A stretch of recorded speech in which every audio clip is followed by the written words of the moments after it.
Kamera standby. Sounds ready? 3, 2, 1, and action. Halo semuanya. Balik lagi di channel kita di Dunia Channel.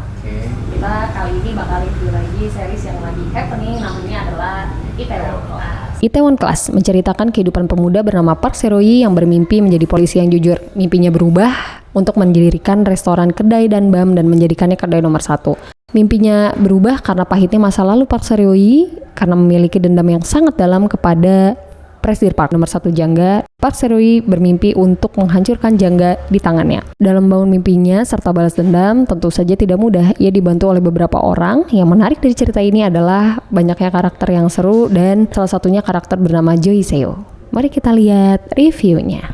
Nah, kenapa kita semua harus nonton film ini dan menginvestasikan 16 jam waktu kita untuk menonton 16 episode? Dari Mas Doni aja deh. Film ini bagus dan worth it buat ditonton. Worth it, sumpah keren banget. Kita harus ditonton. Yang pertama, jalan ceritanya. Dan ceritanya bagus.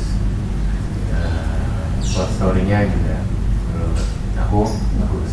Beda, Yang kedua, cast and crew-nya. Cast and crew-nya juara lah. Bagus.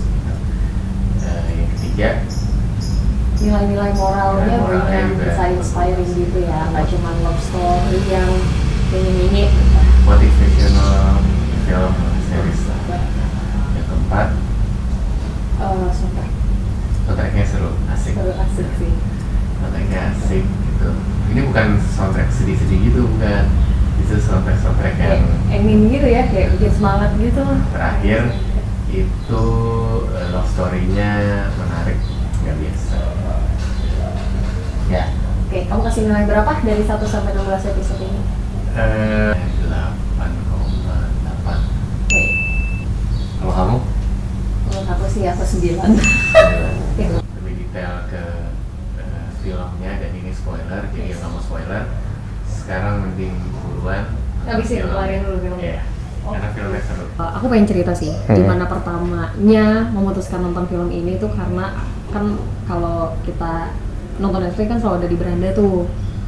Nah itu selalu tuh dimunculin sebagai recommended film. Nah cuman dari posternya itu aku tertarik sih sama pemain utamanya. Karena kan emang dia main Sekretari Kim gitu, dan itu bagus. Oh iya. Gitu. Dan sutradaranya juga ternyata kan yang sutradarain Sekretari Kim juga. ya. Jadi kayaknya wah ini film bagus, cuman memang aku kurang tertarik karena aku berpikir kalau film ini tuh film gangster gitu. Ya itu kan kelihatannya ya. Beberapa kali aku nyoba nonton film ini, di episode awal tuh ngebosenin banget, plotnya terlalu lama. Jadi beberapa kali nge-pause, nonton lagi tuh sampai 6 kali di episode awal karena terlalu lama, sampai akhirnya ketemu ending yang wah ini seru nih kayaknya nih gitu. Waktu kamu kan duluan nonton ya, terus kamu rekomen ke aku, Iya terus sih, aku bilang ke kamu kayak, iya aku juga udah nonton Itaewon Class nonton opening, setelah opening terus ada episode pertama gitu, ada scene pertama, udah aduh kayaknya boring atau nggak jadi nonton, besokannya gitu lagi, terus ternyata orang banyak bilang seru dan Ara convince gue buat seru, coba tonton episode 1 aja, ditungguin gue kayak disuruh tonton ditungguin gitu, dipantengin, akhirnya gue tonton episode 1 dan menarik gitu, dan wah iya di episode 1 ending dan seterusnya itu seru. Dan memang untuk episode awal sih aku jadi ngerti gitu kenapa itu penting banget buat diceritain lebih detail gitu. Di situ kan kayak lamanya karena detailing banget gitu. Oh, ternyata karakter ini tuh dibentuk karena begini. Kayak misalnya karakternya Park Seo-hye kan emang orang yang idealis banget gitu kan. Hidupnya penuh dengan keputusan yang tidak boleh dipengaruhi orang lain gitu. Nah, itu Prinsipnya kuat banget, punya prinsip kuat. stubborn lah, keras kepala banget. Iya. Dan itu diperlihatkan gitu kan di awal kenapa dia kayak gitu. Nah, itu juga kan diliatin karakter bapaknya yang ngajarin dia gitu. Jadi laki-laki tuh harus berprinsip gitu, dan itu dia bawa sampai ke ending gitu. Episode awal boring, cuman penting banget ternyata buat di film ini gitu, karakter masing-masingnya gitu. Dalam ini menurut aku yang menarik dari film ini adalah waktunya, time phrase-nya. Jadi dia itu ngebahas di episode awal tuh waktu dia masih SMA. Yes.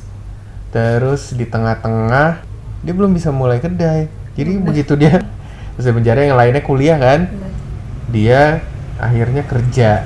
Nah, dia ngobrol tuh, dia ketemu lagi sama teman masa kecilnya, lo mau bikin apa gitu? Gue mau bikin kedai gitu. Mau bikin kedai di mana? Di sini. Bukan masa kecil, Di- tahu. Cinta pertama. Crush ya. Ya. Cinta pertama masa kecilnya ditanya kan, lo mau bikin apa? Gue mau bikin kedai gitu. Oh iya gitu, kapan? 7 tahun lagi. Langsung muncrat gitu kan. Kayak 7 tahun lagi, gue kira berapa bulan lagi atau apa. Lo mau bikin di mana? Di Itaewon gitu. Dan itu make sense sih. Itaewon kan mahal banget, dan dia make sense. Dia bilang dia 7 tahun, jadi dia itu saking dendamnya benar-benar kesumat. Semua planningnya dia tuh, dia kan di penjara. Jadi narapidana. Nah, namanya di penjara kan juga nggak bisa ngapa-ngapain kan.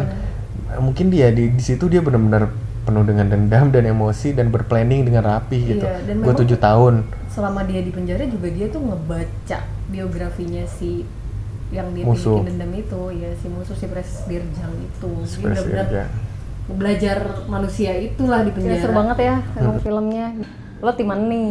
Tim Soah apa tim Yoseo? Aku Yoseo. Najis banget ya Yoseo lah. Tapi gini, Bercanda. kalau di kehidupan nyata nih, Iya. ada 2 cewek. Hmm. Soah sama Yoseo, ya Soah lebih cakep. Oh, oke. Tapi ternyata setelah dilalui beberapa tahun, sifatnya kayak gitu, yang mendingan Yoseo. Iya. Tapi kalau aku sih dari awal Yoseo. Yoseo garis keras sih, karena Aku bilang ke kamu sebelum, justru malah kamu membahas itu, aku udah bilang Yoseo sih. oh, Iya oke. nggak? Iya benar sih.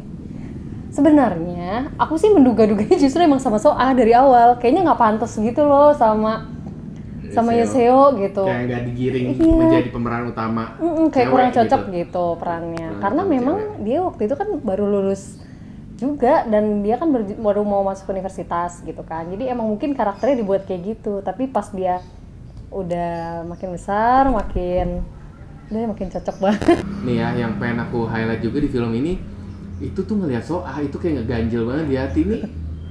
Ini gimana sih? Itu jahat enggak, baik enggak, kayak Abu-abu. dia tuh baik, tapi karena emang dari awal episode 1, episode 2 cuma si Soah, tapi inget ada clue di episode paling awal, ada si Yonseo lagi di Iya, lagi di terapi. Lagi- lagi ketemu psikolog gitu. diwawancarai gitu. Terus ya gitulah pokoknya. Nah, sebenarnya sih Soah tuh nggak jahat, cuman pengecut sih. Ya nggak? Iya. Dia nggak jahat ya benar. Tapi Dia tuh nggak pengecut. jahat. Jadi istilahnya dia si Soah kayak dia crush gitu, kayak pacaran, bukan pacaran ya. Apa ya? Ya, TTM, TTM suka-sukaan. lah, TTM ya, teman tapi Suka-sukaan mesra. sama sahabat kecilnya itu. Tapi dia kerja dan bergantung hidupnya tuh di perusahaan Enemy. yang ngebunuh si sahabat kecilnya itu. Kayak what the fuck gitu. Iya. Kalau ini sampai jadi sama Soah sih aku nggak terima, tapi ternyata sama si Yoseo. Yonseo. Tapi emang sih si Soah itu karakternya dibuat kita tuh sebagai penonton kayak ini orang mau ngapain sih gitu. Emang abu-abu dibuatnya juga kan, kayak beberapa keputusan dia tuh, misalnya nih di episode awal kan kayak kesannya dia yang ngejebak nih, ya kan kita dibuat kayak gitu loh nggak sih sama si sutradara. Kesannya dia ngejebak seakan-akan ngasih minuman di bawah umur, ternyata yang nelfon bukan Soah gitu kan. Ini kayak gitu-gitu tuh kita diarahin buat oh, ini orang jahat nih, ternyata enggak, ini orang jahat nih. Tapi dari awal dia udah netapin terima beasiswa dari Jangga, itu udah ngeselin banget tuh orang. Iya bener sih. Udah kayak Apalagi Park itu ini ya, bapak dia banget lah kan yang iya, berjasa buat makanya hidup. kayak what the hell gitu. Tapi- Nah, itu yang bikin ganjil aku nonton film ini sih, kayak anjir ini kok sampai sama si Soah nih film gak jelas. Nah Nggak punya prinsip. tapi itu bisa terobati nggak dengan dia menjadi pembocor rahasia perusahaan menurut kamu? Iya. Terobati ya, Terobati. rasa keselnya kamu ya? Enggak juga sih. Enggak. Juga. Tetap aja kayak kesel sih, cuman itu lumayan terobati dan lumayan membuat, karena dia lah ini bisa diakuisisi gitu. Cuman kan dia kesel, dia ngebocorin rahasianya juga bukan karena dia ngebela si Iya, benar. si itu karena dirinya dia dikatain gitu loh. Iya, Dia benar. Oh, kesel. iya, benar, itu juga. Jadi dia nggak ada kayak di film ini tuh perempuan yang nggak ada solidaritasnya gitu, nggak ada Iya. empati. Justru menurut aku yang sosiopat malah dia. Nggak jelas banget. Enggak sih, tapi. itu lebih ke egois sih. Yang menarik dari ceritanya ini adalah jadi ada pemuda, bapaknya dibunuh oleh perusahaan besar nomor 1 di Korea. Akhirnya dia difitnah, terus dia harus masuk penjara. Keluar dari penjara, dia di penjara itu benar-benar baca buku dan berplanning apa yang akan gue lakukan setelah keluar dari penjara untuk balas dendam. Ternyata yang dilakukannya adalah dia akan mengalahkan perusahaan besar ini dengan caranya dia gitu. Dengan cara apa? Bukan dengan cara ngebunuh atau apa. Dengan cara dia mendirikan kedai yang nantinya akan mengalahkan perusahaan nomor 1 di Korea itu. Bayangin narapidana, lulusan SMP, apalagi kuliah enggak. Terus dia bercita-cita buat ngalahin perusahaan besar gitu. Akhirnya dia udah dapet duit ya emang wajar 7 tahun gitu kan. Sama ini sih, yang seru itu adalah ketika satu karakter akhirnya muncul sebagai timnya dia itu. Ternyata dia adalah orang yang ditolong dan akhirnya jadi manajer dananya dia itu. Terus namanya lupa. Oh, si Sehojin. Sehojin. Sehojin, iya. Iya, jadi ternyata aku suka juga dari series ini yang membuat terus-terusan nonton itu adalah filmnya nggak terlalu kayak gampang banget ditebak gitu. Ibaratnya gini kan, kalau misalnya ada si jagoan mau ngalahin musuh itu dengan cara instan, nggak bisa gitu, karena levelnya aja udah beda nih. Si Park Seo-hye itu kan SMP narapidana baru mulai, dia mau ngelawan yang udah 40 tahun berbisnis gitu kan. Jadi itu diliatin banget proses demi prosesnya yang nggak gampang gitu. Dia mau nyoba buka kedainya di gedungnya dibeli, ibaratnya kayak gitu. Udah dapat investasinya ditarik. Ibaratnya tuh dia terus dipukul bertubi-tubi, tapi nggak pernah sekali pun dia mundur gitu, saking dendamnya kuat. Yang menurut karena menurut dia nggak ada yang lebih menyakitkan dari diri dia itu selain bapaknya dibunuh. Jadi ketika dia berusaha mentok gagal, gue dulu punya pengalaman lebih menyakitkan. Jadi kayak dia selalu berpegang teguh sama itu. Tahu nggak sih yang paling menarik ini loh? Ada kedai itu ini kita perusahaan besar deh, misalnya perusahaan besar nomor 1 di Korea Selatan. Terus dia mandang ada satu buah kedai doang. Tapi si perusahaan nomor 1 di Korea ini, si Presdir Jangnya ini, dia udah punya firasat dari awal. Harusnya dia kayak keganggu gitu kan, kayak dia nggak mau meyakini bahwa nih anak punya potensi. Tapi walaupun dia ngomong itu cuma sampah, dia tuh selalu gangguin gitu, selalu gangguin si Park Seo-hye gitu. Dia merasa keganggu. Kayaknya emang dia punya naluri bahwa nih anak akan jadi sesuatu gitu. Dan akan mengalahkan gua gitu. Walaupun itu terlihat nggak mungkin kan waktu itu, cuman dia benar-benar gangguin. Bayangin dia punya kedai, terus kedainya masih kecil, terus saking dia keselnya tuh gedungnya dibeli kan ya, si Park Seo-hye harus nyewa kan. Akhirnya dia nggak bisa nyewa di situ karena emang udah dibeli tuh sama si perusahaan nomor 1 di Korea. Dan udah ngelakuin promosi besar-besaran dan akhirnya orang udah datang ke situ.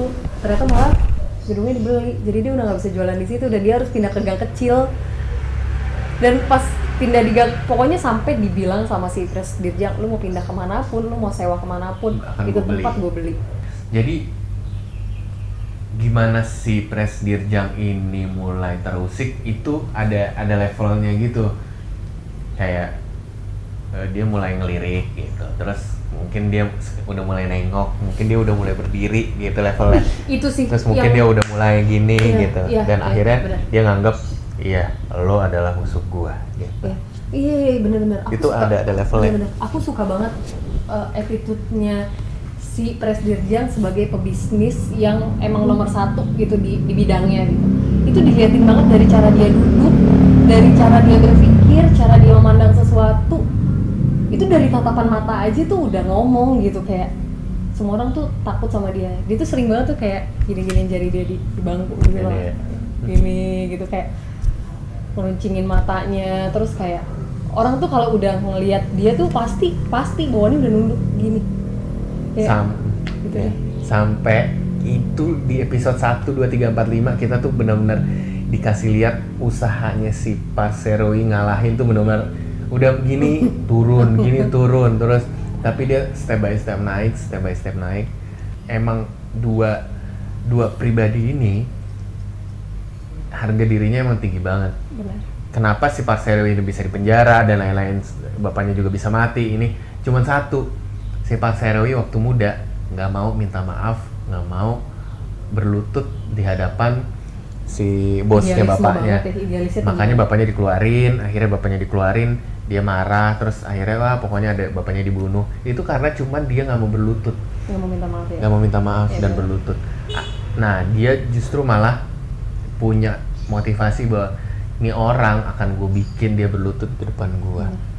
Dan akhirnya itu terjadi di episode terakhir, di episode 16, ketika perusahaan nomor 1 ini Akhirnya lengser. diakuisisi Oh iya. oleh kedai yang dulunya kedai, Shit, itu. sebuah kedai, sampai dia sujud. Nah ini kalau kita ngelihat, kalau gue mengartikan ini berbeda dengan Ara. Iya sih. Jadi emang scene terakhir yang dia akhirnya nih si musuhnya nih si pas dia mau berlutut sama Seri itu bener-bener jadi episode yang favorit gue. Kita.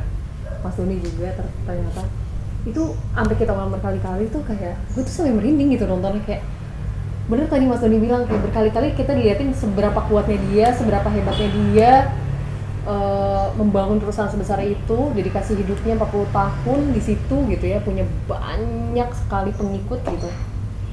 Tiba-tiba sujud di depan anak baru gede kemarin gitu, kayak itu benar-benar bikin gue merinding banget. Dia berlutut gitu.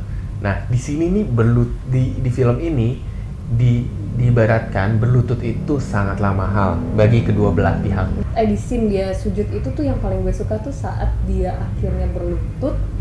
Itu kan bener-bener keadaan hening banget, gue inget banget si Presdirjang tuh meneteskan air mata setetes berbarengan dengan dia bilang Jangga udah hancur gitu. Dia udah mengakui itu perusahaan dia udah hancur gitu, dan dia meneteskan air mata. Sekuat-kuatnya dia, seorang takut semua sama dia dan dia nggak pernah kelihatan sedih.